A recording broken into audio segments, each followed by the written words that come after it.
Welcome back, Lake listeners. Thank you for coming back for more of Season 2 with our Grow, Thrive, Inspire podcast. Today, we are excited to have another Community Spotlight episode highlighting a developer that has over 20 years of experience. This gentleman continues to provide services and developmental opportunities in our Camdenton and Lake of the Ozarks area.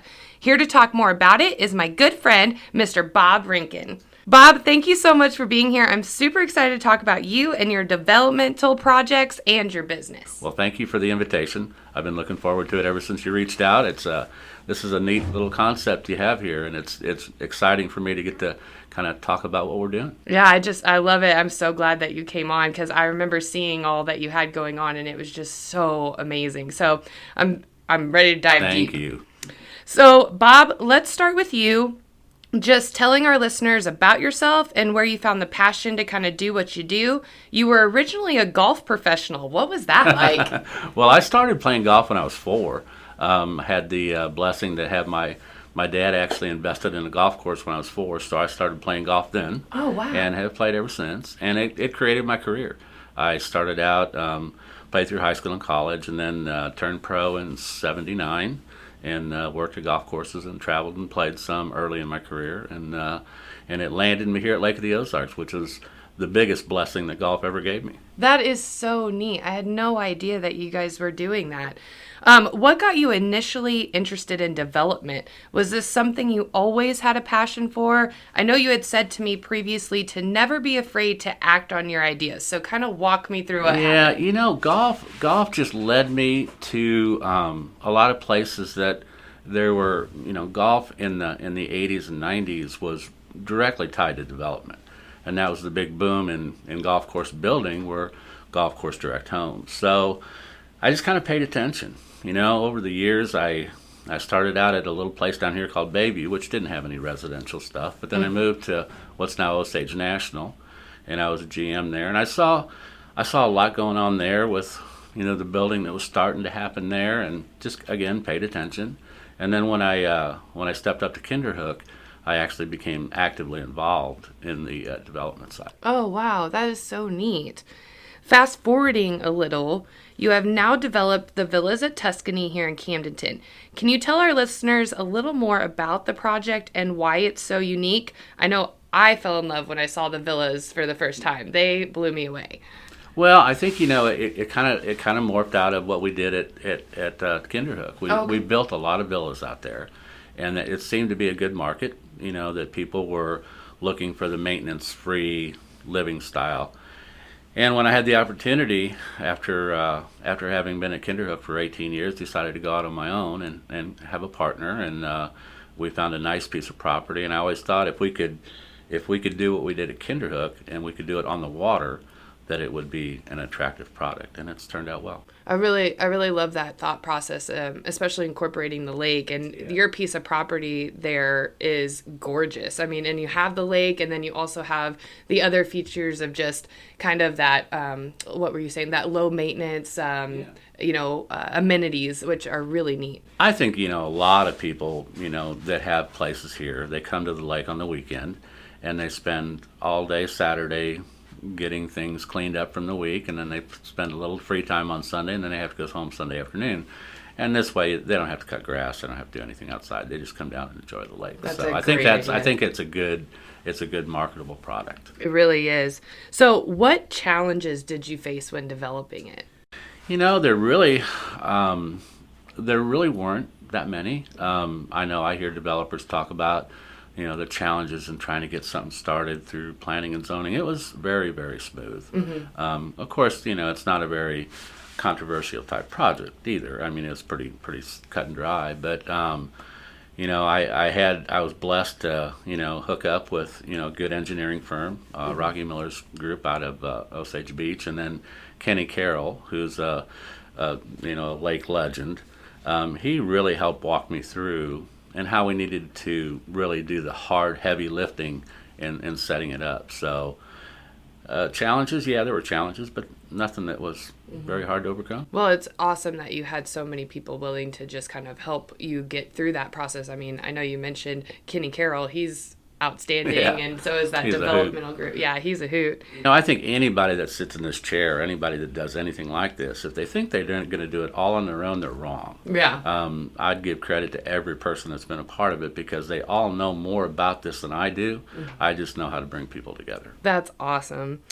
Well, switching gears just a little bit again, you also have BFL Partners, LLC, which is your investment company. Can you tell us more about that and what you may be looking for in regards to investing opportunities? Well, basically, that's just the part of our group that is a holding company.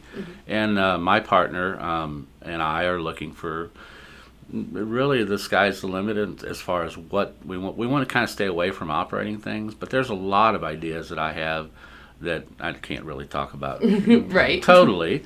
But I mean, needs in the area. I'd love to be able to come up with a lower cost housing option. I know that's a big need. Yeah, and it's just so hard to make the numbers work. So that's on the shelf looking, and we're just always looking for good lakefront property. And if anybody was interested or maybe had an idea to run by you, how would they get with you? Oh, they could reach out to me through Facebook, or I'm sure you'll get my contact information here sometime. But yeah, we're always wanting to look at opportunity. Yeah, well, that's wonderful. So, what is one thing that would help your business right now? I think, I saw in the questions we had, and that's a tough one.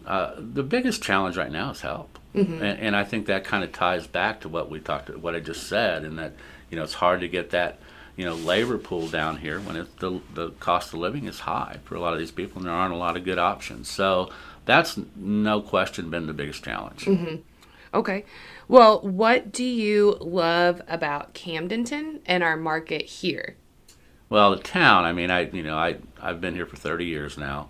I love to fish, so so that's first and foremost. But it's just a great place to raise a girl. Our daughter was born here. She is a true Lake of the Ozarks native. The school system was outstanding. I think anybody that moves here would see that, and it was a big part of us staying here because we really liked the school, and we were not disappointed from day one to senior graduation. That's great. Yeah, I know I'm a big proponent for the schools here too. Yeah. I think that they do so much, not just for educating of our young youth, but also for our communities and things like that. And like you mentioned, you love to bring people together, and I feel like the school really does a good job of that for our community as well. So, do you have more in store for 2021? What are you kind of looking most forward to? Well, keeping up because right now they are selling faster than we can build them, which is a good problem to have. But we need to accelerate the rate that we're building them. The economy and the market is so good right now, and it's always strike while the fire's hot. So we're hoping that we can really, in the next 2 years, sell our project out. There's a total of 32 buildings, 64 units, of which we've got about 12 done. So we've got a lot of lifting to do.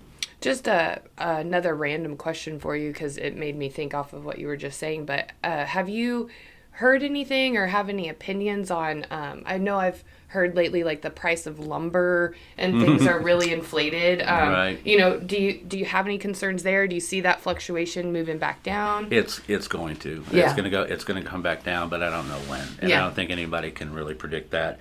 Yeah, it's a big factor.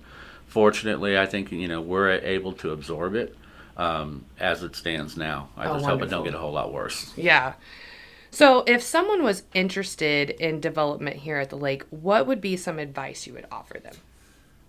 Oh, I think again, starting out with finding the people that can best suit your needs and really take advantage of or you take advantage of them and of you not knowing what's going on. Right. Like I said before, I started out with Rocky's group, then I got Kenny involved, and then I brought some team members along from Kinderhook. That had been a huge part of my thing. So setting the organization up and really deciding what you want to do. What you think is a good idea, and then really work the numbers. Because I think a lot of people's passion outranks their reality for how the numbers work. So the numbers have to work. Yeah, the numbers have to work. Now, can you kind of take me through maybe some of that? Like if I were a developer, new one, and I had a pretty great idea, where would I kind of go from there? Would I go to the city? Would I go with more partners, developers to try to see if it would work? Yeah, I think, you build a model. Yeah. And it starts out with, again, that's the numbers. You put a financial model together, you find a piece of property, and then you go to an engineer, and he can draw you a layout of how many units you're going to be able to get in there. Oh, great. Then you take it to the county and say, is this going to be okay with you or the city or wherever you're at? And then you get your density number and you say, okay, I'm going to make $50,000 a door, or I'm going to make $20,000 a door, and then you decide if that makes your investment worth it. Oh, okay. So you have to start with the numbers. Mm-hmm. Yeah, I can see how that brings it all together. Passion breaks a lot of people. Mm-hmm. I can see that. Couple more questions. What are the developmental challenges right now? I know that we spoke just a tad bit on like lumber, but is there anything else as far as the whole industry or market for development?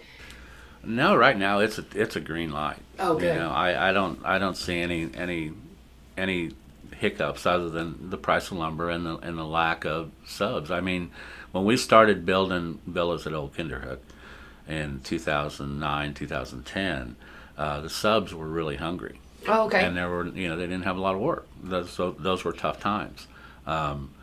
They're not hungry now. Right. They're so busy they can't keep up. So they're facing the same challenges we are. So, if you're going to get into this, make sure you got a good sub base that you can depend on, because if your concrete guy can't get there for 2 months, you're not doing nothing for 2 months. Yeah, and especially if you're thinking about different times of the year. Like I know right now, with it being 16 degrees outside, you can't pour concrete. Doesn't help. All you can do is to go do a podcast with Kaylen. That's all you can do on a day like today. Let's do it every day. That's awesome. Okay, so last question. This one's kind of a fun one. I like to just do like a quick rapid fire of 2. So where in our area is your favorite place to eat? That's a tough one. We got so many good restaurants. We go to J.B. Hook's a lot. Love their appetizers. I love Domenicos. It's always just such a quaint place. And of course, being from Old Kinderhook, I still like to pop into the trophy room occasionally. Yeah, the trophy room. Did I have to just say one? Yeah. I like all of them because they're all really good choices. Okay, next one. Favorite place to shop? That's a tough one because I don't do a lot of shopping. I'm a jeans and kind of a simple shirt, but when I do want to go buy something, I love Blair's Landing. Blair's Landing. Yeah. Somebody else was telling me about Blair's Landing. The ladies Landing. I can go in there like an idiot, a guy idiot that I am, and say, tell me something that I can take home that my wife won't laugh at. And they always do, so I like that place. That is really cool. Yeah.